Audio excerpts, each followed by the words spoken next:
På damlinan så är det Unnaryd som pressar hemmalaget.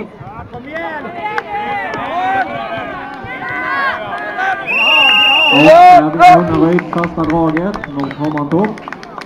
Leder matchen med 1-0.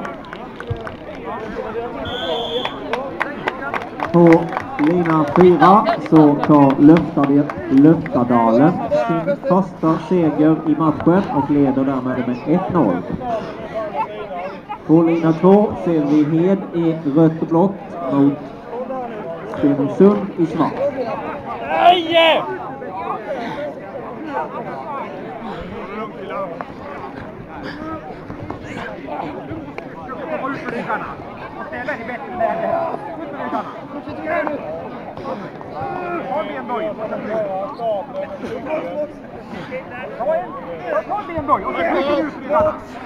Här går